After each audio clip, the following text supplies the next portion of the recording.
Hello, everybody. It is February 15th, the day after Valentine's Day.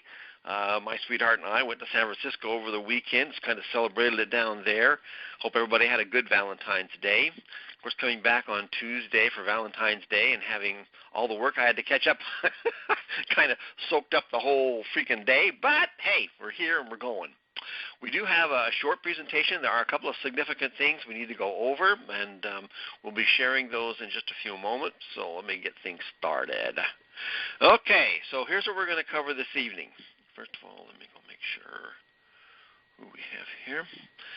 Okay, Hal Rosen, our CPA, is going to come on and do a report on the 1099B from Apex. Now, I received an inquiry from one of our members, Richard Kettleton, about that 1099B, which comes out of Apex. It is a strange-looking creature when it comes to you. You just need to be aware of it. And, how it works, like I said, Hal's take a moment to go over that. He's probably also going to give us a timeline on getting out the K1s. We have pretty much everything done on that one, I believe, and those will be going out. I'm also going to talk to you about a modification to our Think Huge agreement. There's been some interesting things that were proposed during this last couple of days, and it's only a fair agreement, so I'm going to go over those and show you what had to be done. We're also going to go over the balloting results. Now, I didn't get as many people back as I thought I was going to, but I think I got enough general information to be able to say, okay, this seems to be the tendency everybody's pointing toward, and we can go from that. We will finalize that next Wednesday. Now, I want you to be aware, next Wednesday is going to be a key webinar, and I'm going to send out emails regularly to encourage everybody to be there, because that one we're going to go over the new agreement and finalize it, ratify it, sign it, and be on our merry way. There's other things that have gone on. The accounts are being set up. Everything's being done, so it's ready to go. I also have gotten money deposited. People are sending in their money now, which is what we're going to discuss also in a few minutes. Okay, and then also we're going to go over, like I said, the what's next part. So first of all, let me go see. And there you are. Hal, could you go ahead and hit and start on star 6 or star 9, whatever it is. Ah, there you are. You there, Hal?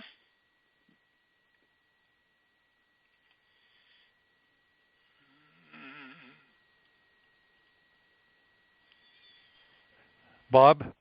There you go. All righty. Okay. Very good. Like I told everybody, you're running right up against the timeline here, but perfect. All righty. Okay, now this was the 1099B that was brought to our attention this morning to go over, and I know that Hal spent some time researching it and figuring it out and wanted to share that. So, Hal, it's all yours. Okay, so it's typically really easy, except for kind of one thing. So when you get the 1099, and the one I'm looking at, it's all short-term gains or losses. So there's a summary page, and it says it's all box A stuff, and so it's got gross proceeds and it's got cost basis. And you've got about almost 120 pages of detail. You don't need to put all that detail in your tax return. All we do is we put in this case, Apex Clearing, short-term transactions, and we put in the total of the gross proceeds, and that's what the IRS computer will match, is the total of gross proceeds. And then normally we just put in the cost basis. Now, if like this one, you've got wash, sale, loss, disallowed, that's the complication that you've got to look at here, and you've got to adjust for. So let's talk for a minute about wash sales. So wash sales are defined as buying or selling a security at a loss when within the 30 days before the date of the sale and 30 days after the date of the sale, you've purchased that same security. So let me give an example. Let's assume that on November 30th, I sell Bank of America at a loss. But I'd also purchased other Bank of America stock the 30 days before that and within the 30 days after that. If I've got a gain, there's no impact. But if I've got a loss on that sale on November 30th, then I get what's called a wash sale, and it's disallowed. And what happens is that loss is you have to apply it to basis in the other stock that you've bought.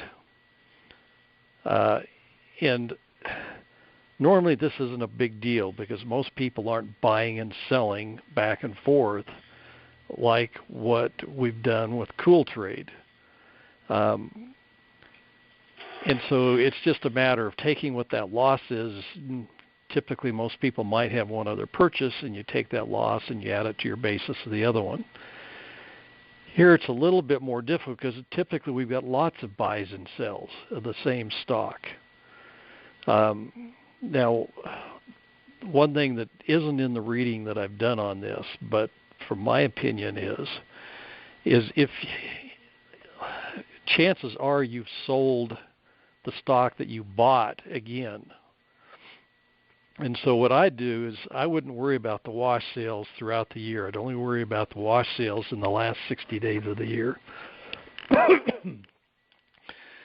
And I'd look at those and I'd look to see if I've got a loss that's created a wash sale, how long have I held the stock that triggered the disallowance of that wash sale? I got a dry throat and I'm just drinking some water here. Because most of the time I've probably turned around and sold that stock anyway, and so it doesn't really matter, and I just increase the basis on that. But you've got to be careful of a loss on any stock in the last 60 days of the year where you've got a wash sale situation. And looking at this Apex thing, they've marked the ones that are wash sales. And in the one I'm looking at, their losses are more than what their gains were, and so instead of getting a overall loss, this person's having to claim a bunch of gain, and they're limited on their losses. But I think if they went through and identified those wash sales for the end of the year, then they probably wouldn't have the gain, or they probably have enough of those losses they could go ahead and take back because they've sold additional ones that they've got the added basis to. So that's your complication. It's going to mean going through and looking for those and identifying which ones and how much are in the last 60 days. And that's kind of a pain when you got a 120-page 1099-B. Is that thoroughly confusing, Bob? Yeah, you did a good job on that, Hal. Okay. So essentially, let's just summarize this real quickly. When we look at this particular one, we can't say, okay, we have a realized gain of $25,000 on this deal, hence we're going to be paying taxes on the $25K, and that's all we worry about. Right. You've got to look into the $63,000 a wash sale that was disallowed and determine how much of that did you put onto other stock that was then sold before the end of the year that now you can take as offset to that $25,000 of gain. Because I can tell you right now, if you take the gross proceeds, which will show the totals on the sales, and you take the cost basis and you look at that, you've got a substantial loss. All right? But in reality, you don't. So, guys, what I know what Hal's saying here. I understand it, sort of, kind of. Okay, wash sales are something that you're going to have somebody that's going to be able to professionally help you with that if you can't figure it out on your own. Okay, my advice to you, my suggestion to you is that if you can't figure it out on your own, go get some help. This report that you get from here, which can be anywhere from a few pages to 120 pages, depending upon how many transactions you were playing with, you're going to want to present to your tax professional. That is going to be important, all right? Because if you're going to reduce your taxes and doing this, you need to do it right. Go ahead, Al. So a suggestion I'd have is I would get this in Excel format. Most brokerages they have it where you can download it into Excel, because it would be a lot easier to go through it in Excel and identify the ones that you can claim the loss than trying to do it on paper. and jotting it out that way. So that's just my suggestion. Okay. All right. So what you've got here, if you take the proceeds less cost basis, you got a $37,000 loss.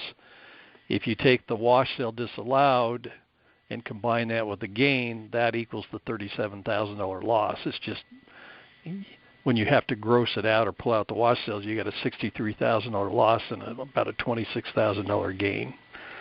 So that's what you got to do on there. Okay, very well. Somebody else had asked earlier on the K1s coming out of Victory. Do we have any idea on that time yet, Hal? I don't, because I haven't seen it yet. I guess we need to get it transferred over to me so I can look at it. Okay. So all right. You and I ought to talk on that tomorrow. Okay. Yeah, no, you've done it. So let's talk tomorrow and get it in. I'd love to get it out here very soon, probably in the next 7 to 10 days. That'd be great. Okay, very good. All right, folks, there you have it. And Hal, thank you very much for being here. I'm going to go ahead and move on to the next part. I'm going to also take this portion of the presentation and do it as a separate video, and I'm going to post it into our website. So if you need help just remembering just this part, okay, it'll be available underneath our members link website. Okay? All right. Thanks, Hal. See you, Bob. Bye. Okay. Continuation, modification to our Think Huge agreement. Now, Dr. Jason Gospodarek, who we're working with on this, has been really working hard. We do have a $100,000 simulator that we've been playing with now for quite a while. For those of you who've been checking the report, you see what the results are. And we've been working with Think Huge quite intimately for quite a while. Now, when we were negotiating this deal originally, we had come up with option 1 and option 2. Option 1 being that they would take over the accounts, which is what they do for most of their big clients that come on board.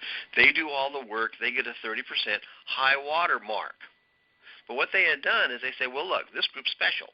They already know how everything works, so there's no reason for us to, let's just give them the opportunity to do that. So we started working with them and coming up with an idea of what we would do. Now, we attempted to set up our account under option 2, but here's the problem we ran into. Management was concerned they'd be setting up a precedence and cutting themselves out in the future.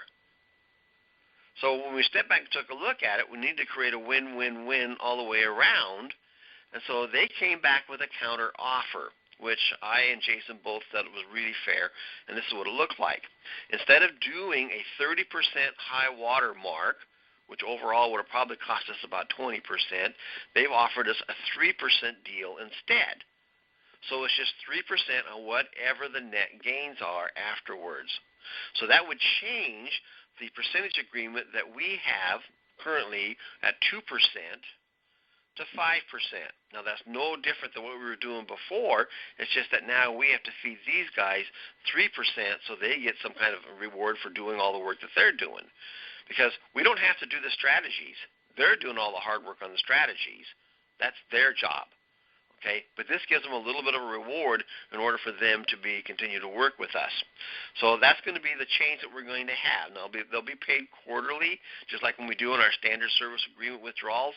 You will see those reports. You'll know what they are and what's going on. So I just want you to be aware of that. Now, this also holds up our agreement. Our agreement that's being worked on now with our attorney in Utah is having to put this modification into it. So all of that will be coming up here shortly, and I'll explain that in great detail. Now, I got something else I want to show you. Sometimes when you go and you cruise out there on YouTube, you can find all kinds of interesting stuff and things that are really seem to me like they just sing and say, here's where you are, Bob, okay? And I know that I sent out the request for all these ballots to come back in. And I saw this one, I thought, okay, and I'm sure everybody else has probably already seen this too. It's just cuter than heck. I'm going to get out of the way. Go enjoy it. This man right here is my great-grandfather. He's the first cat herder in our family. Herding cats. Don't let anybody tell you it's easy. Anybody can herd cattle. Holding together 10,000 half-wild short hairs, well, that's another thing altogether. Being a cat herder is probably about the toughest thing I think I've ever done. I got this one this morning right here, and if you look at his face, it's just ripped to shreds, you know. You see the movies, you hear the stories. I'm living a dream. Not everyone can do what we do. I wouldn't do nothing else. It ain't an easy job, but when you bring a herd into town and you ain't lost a one of them, ain't a feeling like it in the world.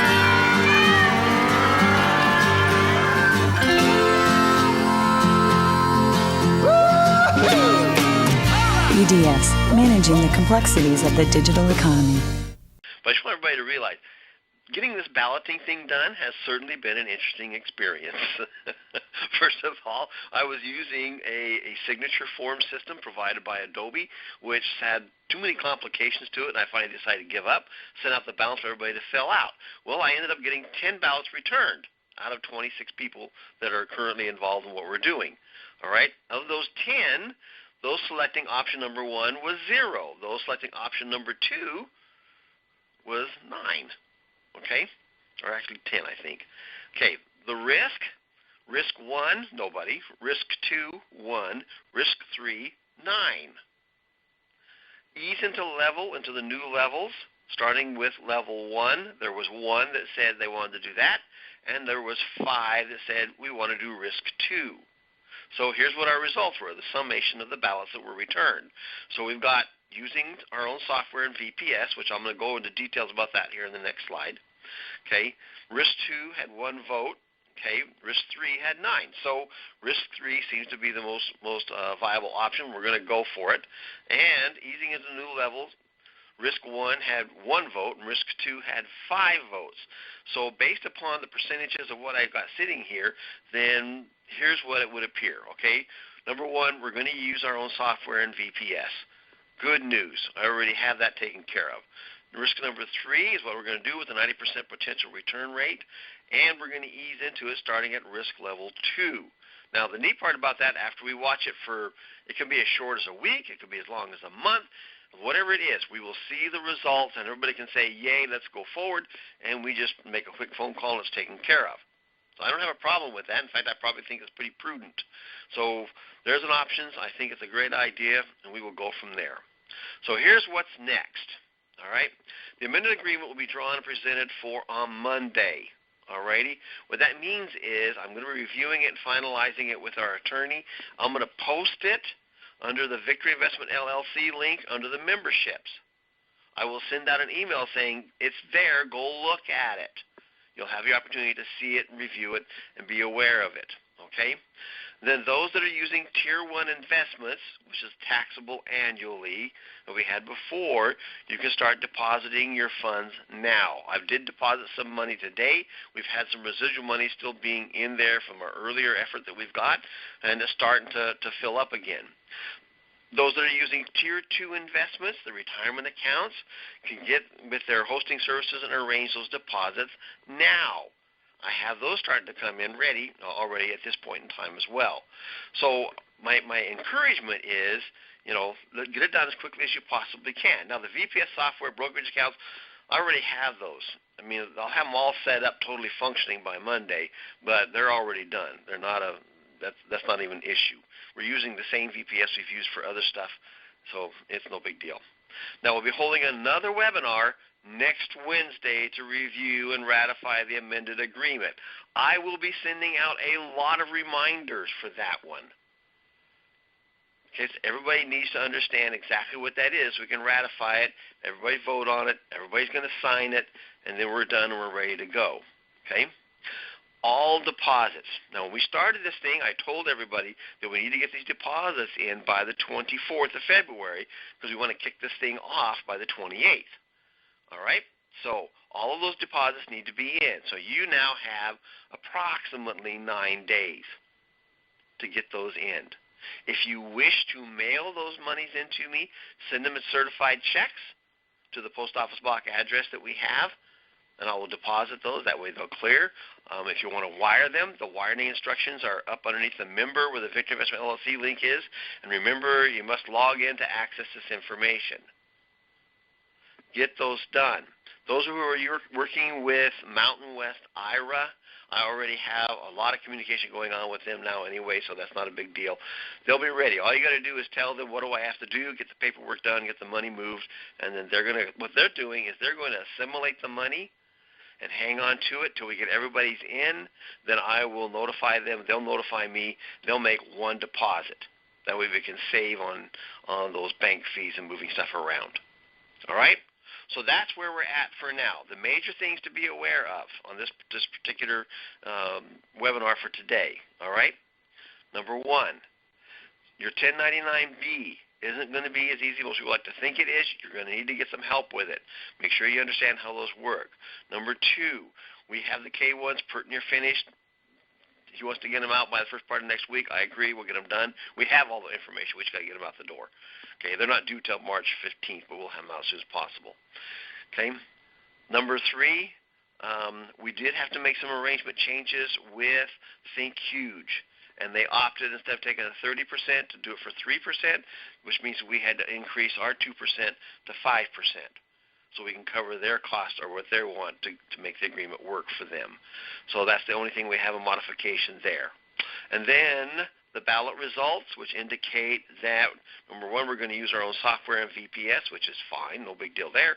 Risk number three, we're going to go for it. And the other part was we're going to ease into it starting at a risk level 2, which is simple. We'll do it for a little bit. We'll see how the results are. I already have the results that are showing up on the simulators, okay?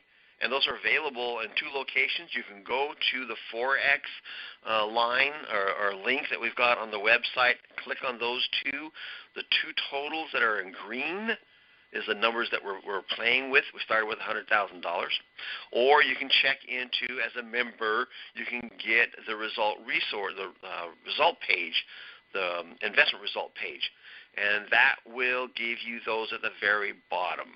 Now, you'll see that the percentages change every week, which is what they're supposed to do, which is fine, okay?